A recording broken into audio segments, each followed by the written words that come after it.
Boa tarde. Mais uma vez que a graça e a paz do nosso Senhor Jesus Cristo seja com todos. Hoje é 1º de julho de 2020. Olha aí quem disse, hein? Nós já estamos no segundo semestre de 2020 e ainda estamos em casa. Mas o Senhor sabe de todas as coisas, é Ele que governa, é Ele que está na direção. E diz a palavra do Senhor que tudo o que Ele faz é bom. Então, no final de tudo, o Senhor tirará proveito de tudo isso que tem acontecido. Eu gostaria de ler com você uma porção da palavra do Senhor, que está em Êxodo, capítulo 17, versos 8 até o 14, que diz assim: Os amalequitas vieram e atacaram os israelitas em Refidim. Então Moisés deu a Josué a seguinte ordem: escolha alguns homens e amanhã cedo vá com eles lutar por nós contra os amalequitas. Eu ficarei no alto do monte segurando o bastão de Deus. Josué fez o que Moisés havia ordenado e foi combater os amalequitas. Enquanto isso, Moisés, Arão e Hur subiram até o alto do monte. Quando Moisés ficava com os braços levantados, os israelitas venciam. Porém, quando ele abaixava os braços, eram os amalequitas que venciam. Quando os braços de Moisés ficaram cansados, Arão e Hur pegaram uma pedra e a puseram perto dele para que Moisés sentasse. E os dois, um de cada lado, seguraram os braços de Moisés. Desse modo, os seus braços ficaram levantados até o pôr do sol, e assim Josué derrotou completamente os amalequitas. Então o Senhor Deus disse a Moisés: escreva um relatório dessa vitória, a fim de que ela seja lembrada. Diga a Josué que eu vou destruir completamente os amalequitas. Amém? Deixa eu trocar de óculos aqui, que esse aqui é só para leitura. Eu quero falar com vocês, baseado nesse texto que nós lemos, eu quero falar com vocês sobre o tema Deus sabe o que faz. Deus sempre sabe o que faz. Até nas horas que a nós parece loucura, parece tudo ao contrário, Deus sabe o que faz. E é baseado nesse tema que eu quero analisar alguma coisa com vocês.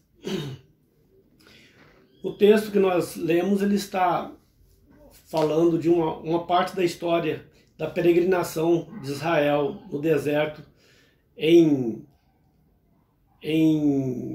busca da terra prometida que Deus havia prometido para esse povo. Então, nós vemos que após o grande milagre que Deus fez diante desse povo, quando abriu o Mar Vermelho e fez com que eles atravessassem seco, e depois o exército de Faraó foi engolido pelas águas, Esse foi o primeiro milagre, depois que eles saíram na caminhada, foi o primeiro milagre que aconteceu.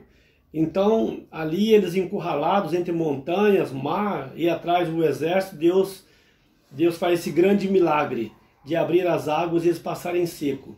Quando eles chegam do outro lado e o exército de Faraó morreram nas águas do Mar Vermelho, então Moisés, agora são e salvos do outro lado, Moisés compõe um lindo cântico ao Senhor, e Miriam pega o seu tamborim e começa a dançar com milhares de mulheres junto com ela, agradecendo em louvores a Deus e agradecimento a Deus pela misericórdia dele com o seu povo.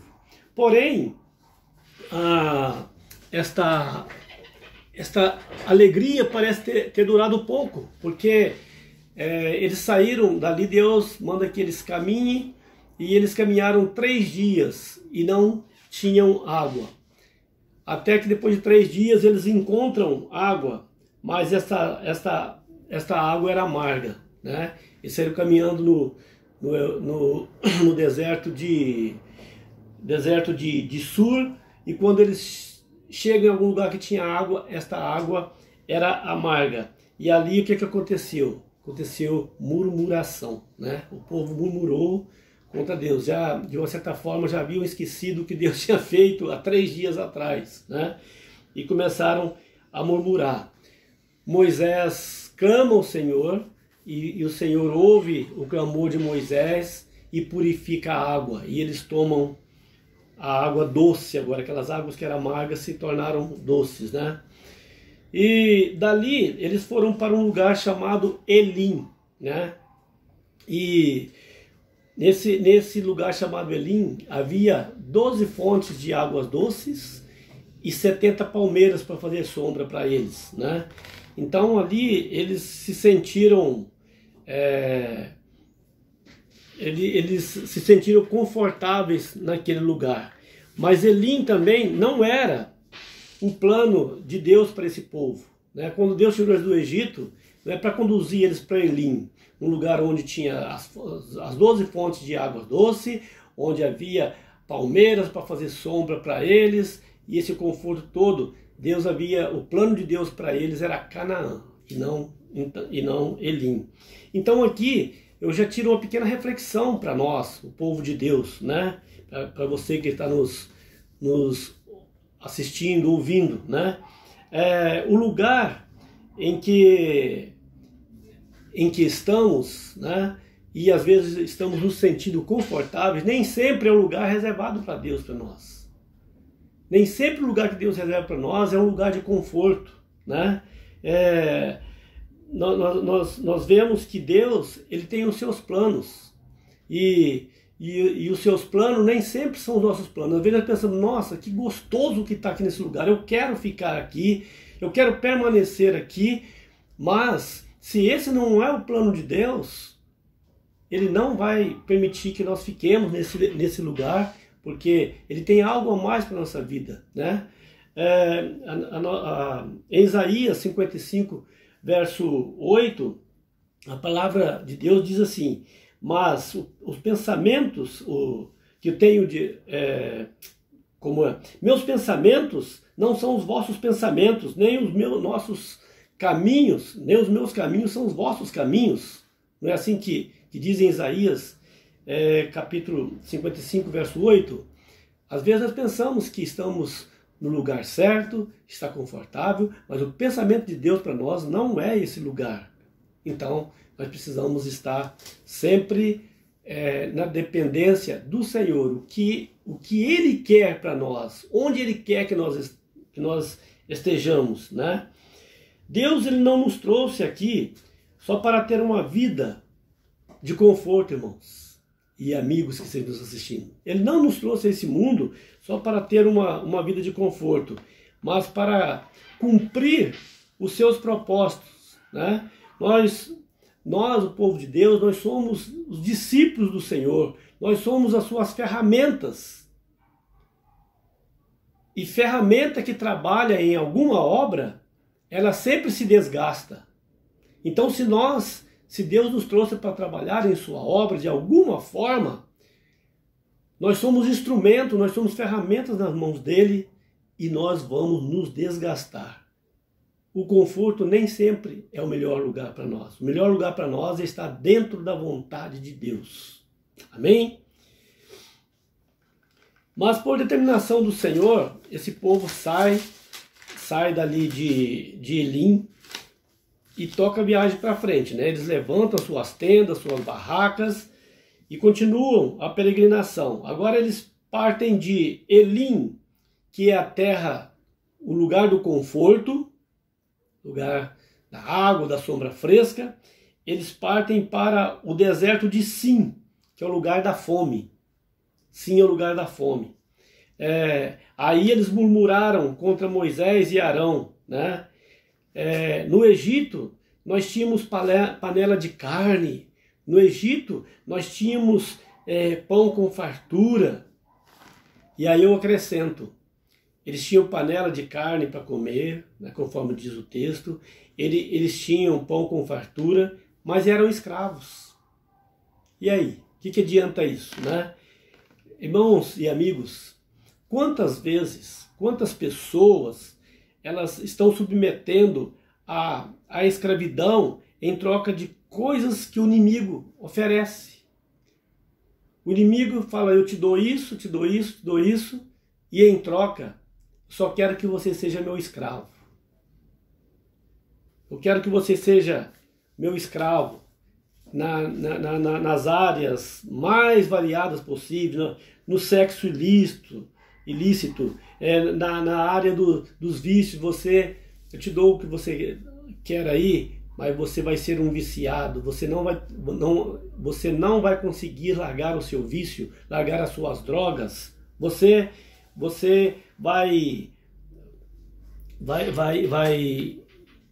vai ter tudo que você tem, mas você vai ser meu escravo no mau caratismo, nos maus testemunhos. Você não vai se libertar disso. Você vai ter o que você quer, mas você não vai se libertar dessas coisas. É isso que o inimigo nos oferece. Engana-se quem pensa que os cuidados de Deus, irmãos, é menor que as ofertas sujas do inimigo. Engana quem pensa isso, né? No Egito, eles tinham que trabalhar forçado para ter o que comer. Nós sabemos disso, a palavra do Senhor nos deixa claro isso. Eles tinham que comer sim, mas tinham que trabalhar duro, lá nos engenhos, fazendo seus tijolos e quantas outras coisas, né? E Deus deu a eles carne como as codornizes, né? Sem exigir nada em troca, apenas que eles confiassem nele. Confie em mim. Não sejam incrédulos, confie em mim, que eu dou o que comer para vocês também. Eles queriam alimento para aquele dia, estavam murmurando, lá nós tínhamos de tudo e aqui não temos o que comer. Eles queriam alimento para aquele dia. O Senhor deu as codornizes para eles alimentar aquele dia. E em seguida deu o maná para alimentá-los durante 40 anos. E tudo que o Senhor exigiu deles, creia em mim, não murmure. Eu sou o Deus de Israel, sou o Deus que tirou vocês da escravidão do Egito para colocar vocês na terra de Canaã. E só que esse maná que Deus deu para eles durante 40 anos também tinha algo importante a nós observarmos. Eles tinham que pegar só a quantidade do dia, porque se eles pegassem para 2 ou 3 dias, apodrecia. Então tinha que pegar do dia. Mas quando chegava na sexta-feira, eles podiam pegar para 2 dias, para eles não trabalhar no sábado, que era o sábado do Senhor. Eles podiam pegar para 2 dias, e aí o alimento não apodrecia. Veja Deus cuidando nos detalhes. Então Deus, quando Ele cuida de nós, cuida da sua vida, da minha vida, da sua, né? Aquelas pequenas coisas que nós clamamos ao Senhor, Ele cuida nos detalhes, coisas que às vezes a gente não consegue explicar, mas Deus faz. Durante a semana, se pegasse para 2 dias, apodrecia. Mas no final de semana podia pegar para 2 dias que não tinha problema. E por que Deus exigia? Todo dia vocês vão ter que pegar. Não façam estoque. Por quê? Porque o estoque caracterizava falta de fé. Caracterizava incredulidade desse povo. Hoje tem muito, amanhã eu não sei se terá, então eu vou fazer um estoque. Deus fala assim, não, você vai ter que acreditar em mim, você vai ter que crer em mim e assim eu vou cuidar de vocês. Então, sob as ordens do Senhor, o povo parte novamente para frente, né? Agora eles acamparam em Refidim, né? Sim, se em Sim era o lugar da fome, agora em Refidim é o lugar da sede. Aí eles começam a murmurar novamente. Você nos trouxe para cá, com Moisés, você nos trouxe para cá para morrer de sede. Nós estivesse lá no Egito, lá tinha água para beber. Você nos trouxe para cá para morrermos de sede.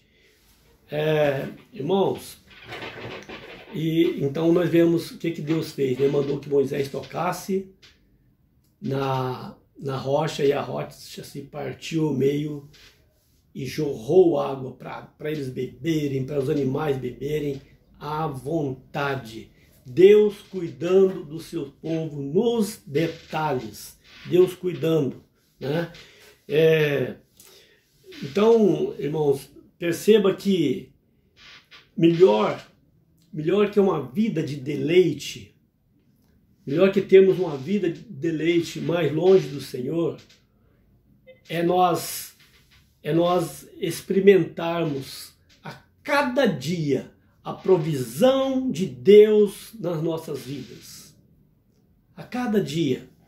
Se você olhar no Salmo 23, no verso 1b, lá fala assim, o Senhor, no verso 21, fala assim, o Senhor é meu pastor, e na parte B fala assim, nada me faltará. Aí você pode pensar assim, mas no Salmo está dizendo que o Senhor é nosso pastor, nada nos falta. Então, nós podemos viver uma vida regalada, né? Podemos viver uma vida de deleite, porque nada nos falta. Mas não é disso que o salmista está falando lá no Salmo 23.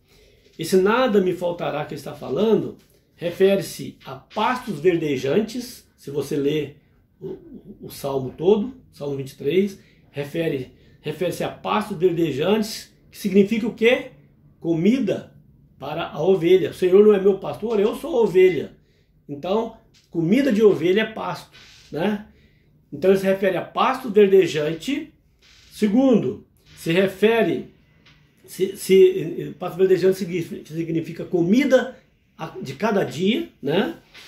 Segundo lugar, águas de descanso. Qual é o significado da água? A bebida, saciar a sede. Então, se o Senhor é meu pastor, nada me faltará. Não me falta o que comer, não me falta a água para saciar a minha sede. E em terceiro lugar, né? Não falta também o óleo da unção, a unção com óleo. O que é a unção com óleo? Né? A unção com óleo é o livramento das enfermidades, porque eles ungiam a cabeça das ovelhas para que as moscas não posassem seus ouvidos e botassem ovos que virava bicheira, que poderia levá-las à morte. Então, ungir a cabeça das ovelhas com óleo. Então, quando ele fala nada me faltará, ele está falando de comida, de saciar a sede, e está falando de livramento das enfermidades. Pronto, né? Nada me faltará. Se o Senhor nos der tudo isso, não nos deixa faltar o que comer, não nos deixa faltar o que beber, nos manter com saúde, nós somos eternamente abençoados. Como diz aí, né, um dizer popular aí, o resto a gente corre atrás tranquilamente. Não é ficar rico, mas é ver o cuidado do Senhor em nossa vida no dia a dia. Isso é viver o livramento do Senhor, é viver os cuidados do Senhor. Então agora você preste atenção, eles estão agora em Refidim, ali onde a pedra deu água para eles beberem. Estão ali em Refidim.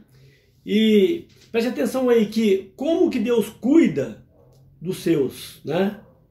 Como ele sabe o que faz para cuidar do seu povo, né? Aqui agora em Refidim, Deus permite que, além das provações que eles já haviam passado até ali, agora Deus permite que levante um povo, uma nação contra eles, os amalequitas. Aquele povo escravo que saiu do Egito, só sabiam trabalhar, fazer tijolos, e agora só que era uma grande multidão. Agora, quando os amalequitas vindo aquela grande multidão, eles falam assim, não, vamos dar um paradeiro nesse povo, porque eles vão trazer problema para nós. Na hora que apertar fome neles, eles vão trazer problema para nós. Vamos dar fim nesse povo, né? Os amalequitas vêm. Eu gosto aqui de lembrar a forma como Flávio Josefo, historiador, ele fala falando desse texto, ele diz assim que que Moisés aproximou da população, né, chamou aqueles milhares, aproximou deles e falou para eles assim, ó, está vindo aí um grande exército contra nós, para guerrear contra nós. Nós não temos preparo de guerra, não temos armas, né? Não temos nenhum treinamento para enfrentar esses inimigos. Mas deixa eu lembrar vocês de uma coisa. Vocês lembram que o que o Senhor fez conosco para nos livrar de Faraó, lá no Mar Vermelho? Vocês lembram que o Senhor fez quando chegamos que as águas amargas, nós estávamos com sede e Ele purificou a água? Vocês lembram do que o Senhor fez quando vocês estavam querendo comer carne e Ele fez aquele milhares de codornas vir parar no nosso meio no deserto?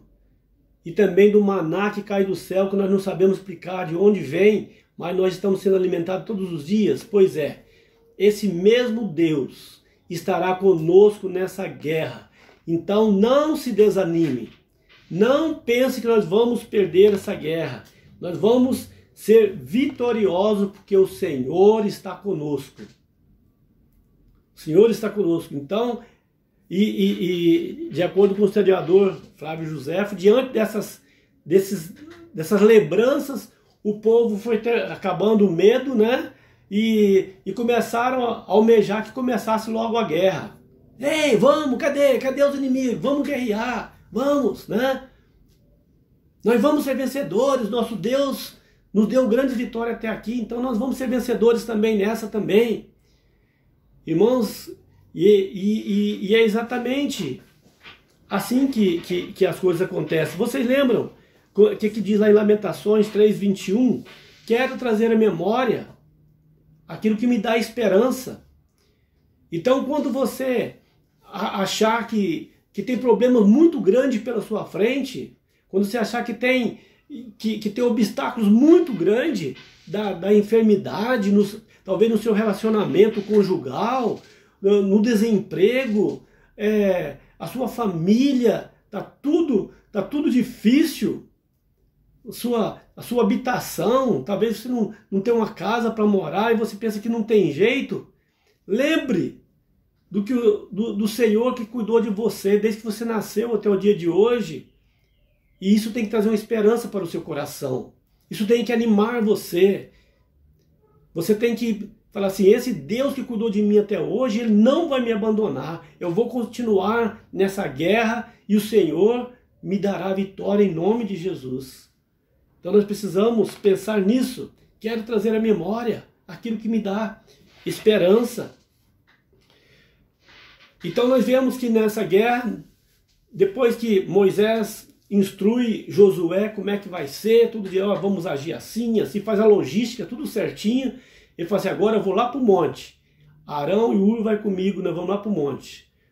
E vocês podem avançar, podem avançar contra eles, que nós estaremos lá no monte. E lá, Moisés ficava com os braços erguidos, né, conforme nós sabemos. E quando o tempo ia passando, o braço dele ia ficando pesado, os amalequitas começavam a querer vencer, e aí Arão e Hur levantavam seus braços e o povo de Israel começava a vencer novamente, né? Deus agindo ali através de Moisés, até que eles pegaram a pedra, mas senta aí, e os dois seguraram, né? Ficaram do lado segurando, foi até o pôr do sol, e assim Deus deu vitória completa para o povo de Israel. Isso aí nos mostra a importância também da comunhão, né? Nós somos um povo de Deus, sempre tem alguém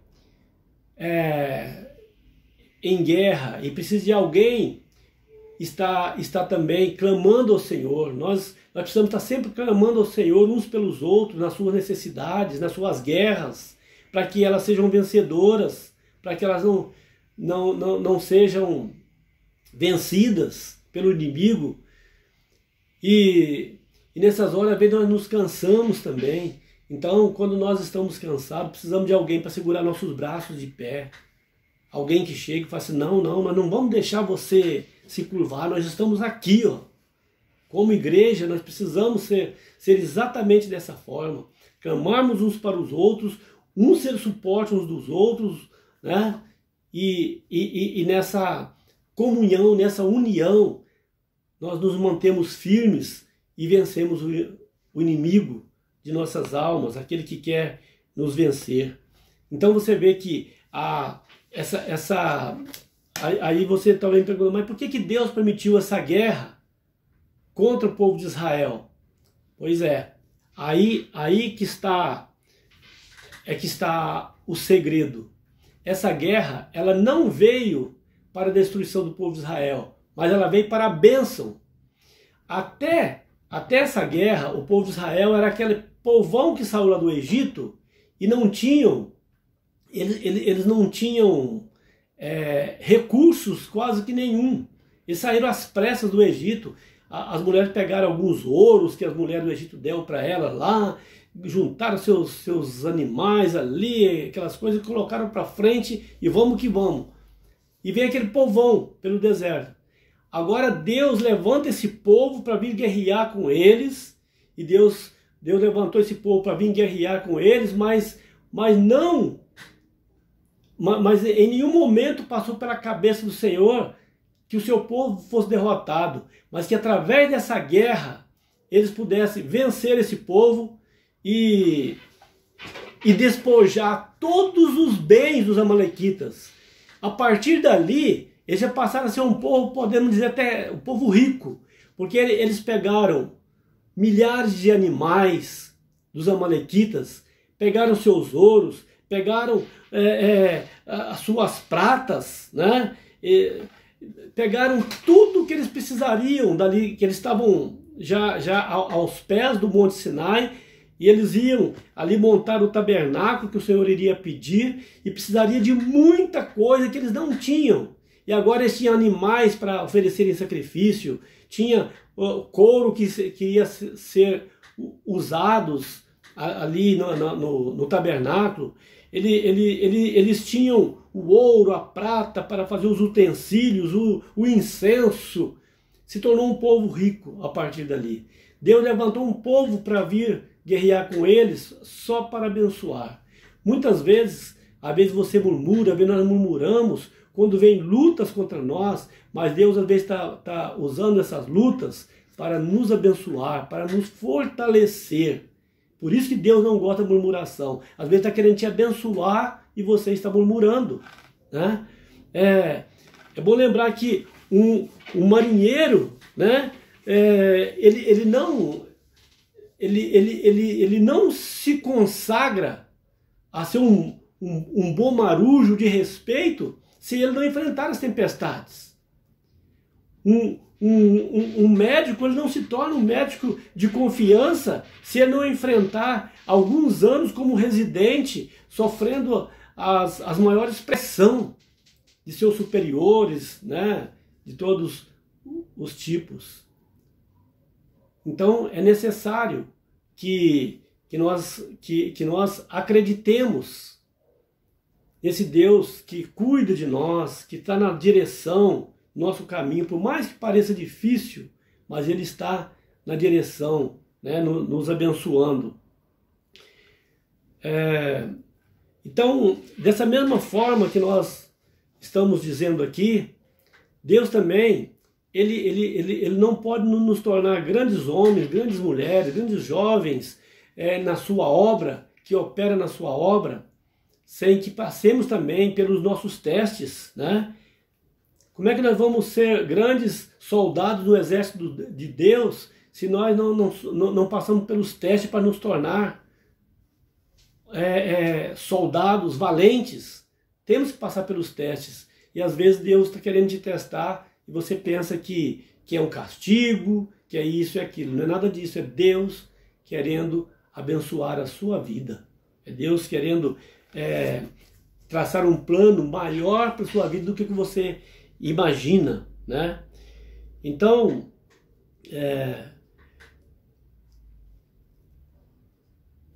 o que nós vamos entender, né, de tudo isso que o Senhor nos faz, né, nesse texto? O que nós vamos entender aqui? Que o Senhor, Ele sabe de todas as coisas. Nas horas difíceis, é Deus que está agindo. Quando as coisas estão tudo bem, é Ele que está agindo. Mas também nas horas difíceis. E na hora do conforto, às vezes nós pensamos, Deus está me abençoando. E Ele está mesmo. Mas nem sempre os planos dele é para que você permaneça nesse conforto. A vida continua. A peregrinação continua. E Deus tem coisas maiores para você. Então, se esses homens não tivessem enfrentado tudo o que eles enfrentaram, muito dificilmente eles teriam chegado à Terra Prometida, eles teriam sido destruídos. Mas Deus trabalhou eles durante a caminhada, preparou um monte de escravos no exército forte. Eles erraram, morreram, os que saíram do Egito morreram no deserto, mas os seus filhos aprenderam a guerrear, aprenderam tudo aquilo que Deus queria que eles aprendessem e chegaram à Terra Prometida e saltaram as muralhas, né? E conseguiram fazer com que o plano de Deus na vida deles fosse cumprido. Então, quero encerrar dizendo para você, não permita que os planos do Senhor para a sua vida sejam interrompidos. Não permita. Mas faça conforme a vontade do Senhor. Creia, não murmure. Vamos em frente, vamos lutar. Creia, um dia de cada vez. Né? Está difícil hoje, amanhã é outro dia. Amanhã o Senhor está conosco. Está doente hoje, amanhã o Senhor nos levanta. Né? Está desempregado hoje, amanhã Ele prepara um emprego. Ah, não preparou, mas Ele vai fazer cair, ainda que tem que fazer cair maná do céu. Ele te abençoará. De onde você nem imagina, virá bênção para a sua vida, porque você é um servo do Senhor. Amém? Então vamos orar e já estamos encerrando. Pai querido, em nome de Jesus, eu quero mais uma vez, ó Deus, te agradecer, porque em tempos difíceis que estamos passando, o Senhor tem cuidado de nós, o Senhor tem cuidado da tua igreja, o Senhor tem mantido, ó Pai, a tua fidelidade, mesmo quando nós somos infiéis, ó Pai. Ó Deus, em nome de Jesus, eu oro para esse irmão, essa irmã, esse amigo que está nos assistindo. Enche esse coração de esperança, Pai. Não deixe que ele murmure, não deixe que ela venha murmurar, mas que creia num Deus da provisão, no Deus que quando não temos água, Ele faz sair água da rocha.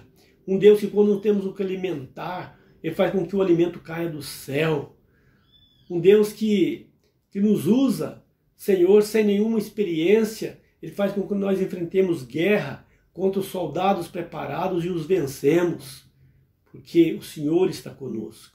Pai, em nome de Jesus, coloque essa convicção no coração do teu povo, da tua serva, do teu servo, ó Deus, em nome de Jesus, ó Pai. E com essa convicção, nós sabemos que estamos em meio a essa guerra, que estamos agora de pandemia, mas que muito em breve nós estaremos livres para continuar os teus planos em nossas vidas através da tua igreja, Pai, que é de abençoar vidas, que é de sarar almas que estão doentes, ó Pai. Não apenas as vidas físicas, mas almas enfermas, que é de fazer o papel da tua igreja, ó Pai, que é cuidar dos aflitos, dos famintos, ó Deus, e levar o teu evangelho às nações, ó Pai. Em nome de Jesus, enche o nosso coração dessa esperança. Ó Pai, faz-nos olhar para trás e ver o que o Senhor fez no passado, para que tenhamos certeza do que o Senhor fará no futuro, ó Pai. Em nome de Jesus, eu te louvo e te agradeço para a honra e glória do teu santo nome. Amém. Amém. Deus te abençoe. Fique com Deus. E até o final da semana, onde teremos nosso culto de Santa Ceia, que será uma bênção. Participe aí da sua casa, não esqueça, viu? Deus te abençoe.